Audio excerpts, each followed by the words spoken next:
Hello, McKinley. Hello, Bryson. Hello, Clara. This is Jamie reading for you A Chair for My Mother by Vera B. Williams.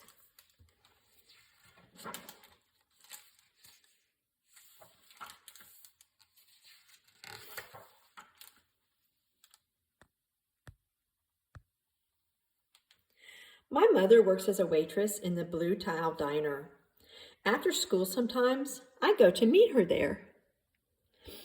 Then her boss, Josephine, gives me a job too.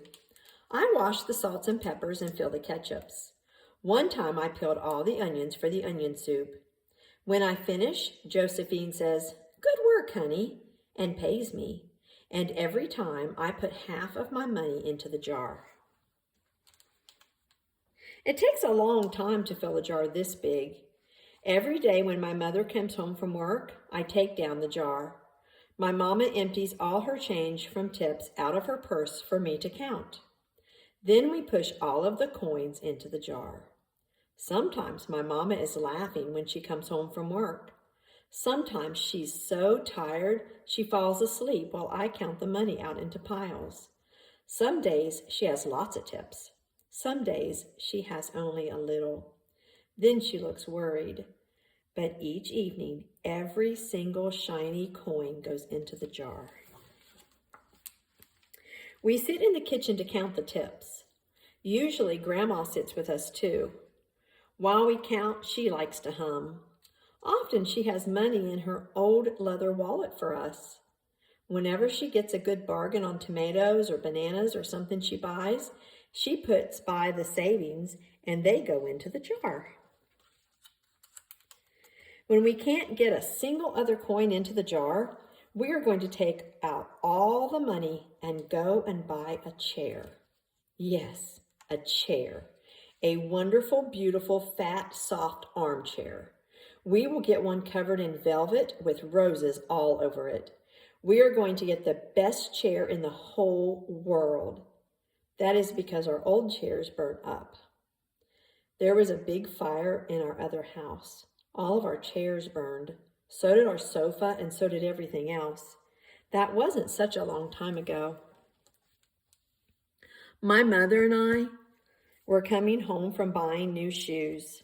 I had new sandals. She had new pumps. We were walking to our house from the bus. We were looking at everyone's tulips. She was saying she liked the red tulips, and I was saying I liked the yellow ones. Then we came to our block. Right outside our house stood two big fire engines. I could see lots of smoke. Tall orange flames came out of the roof, and the neighbors stood in a bunch across the street. Mama grabbed my hand and we ran. My Uncle Sandy saw us and ran to us. Mama yelled, "Where's Mother?" I yelled, "Where's my grandma?" My Aunt Ida waved and shouted, "She's here, she's here, she's okay, don't worry." Grandma was all right. Our cat was safe too, though it took a while to find her. But everything else in our whole house was spoiled. What was left of the house was turned to charcoal and ashes. We went to stay with my mother's sister, Aunt Ida, and Uncle Sandy.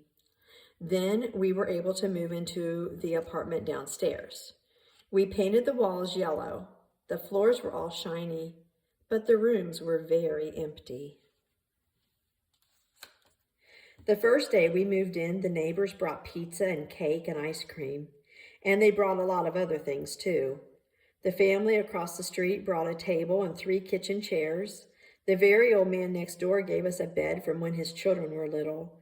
My other grandpa brought us his beautiful rug. My mother's older sister, Sally, had made us red and white curtains. Mama's boss, Josephine, brought pots and pans, silverware and dishes. My cousin brought me her own stuffed bear. Everyone clapped when Grandma made a speech. "You are all the kindest people," she said, "and we thank you very, very much. It's lucky we're young and can start all over." That was last year, but we still have no sofa and no big chairs. When Mama comes home, her feet hurt, and there's no good place for me There's no good place for me to take a load off my feet, she says. When Grandma wants to sit back and hum and cut potatoes, she has to get as comfortable as she can on a hard kitchen chair. So that's how come Mama brought home the biggest jar she could find at the diner, and all the coins started to go into the jar. Now the jar is too heavy for me to lift down. Uncle Sandy gave me a quarter. He had to boost me up so I could put it in. After supper, Mama and Grandma and I stood in front of the jar. Well, I never would have believed it, but I guess it's full, Mama said. My mother brought home little paper wrappers for the nickels and the dimes and the quarters. I counted them all out and wrapped them all up. On my mother's day off, we took all the coins to the bank. The bank exchanged them for $10 bills.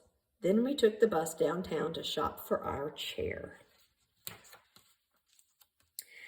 We shopped through 4 furniture stores. We tried out big chairs and smaller ones, high chairs and low chairs, soft chairs and harder ones. Grandma said she felt like Goldilocks in The 3 Little Bears, trying out all the chairs. Finally, we found the chair we were all dreaming of, and the money in the jar was enough to pay for it. We called Aunt Ida and Uncle Sandy. They came right down in their pickup truck to drive the chair home for us. They knew we couldn't wait for it to be delivered. I tried out our chair in the back of the truck. Mama wouldn't let me sit there while we drove, but they let me sit in it while they carried it up to the door. We set the chair right beside the window with the red and white curtains.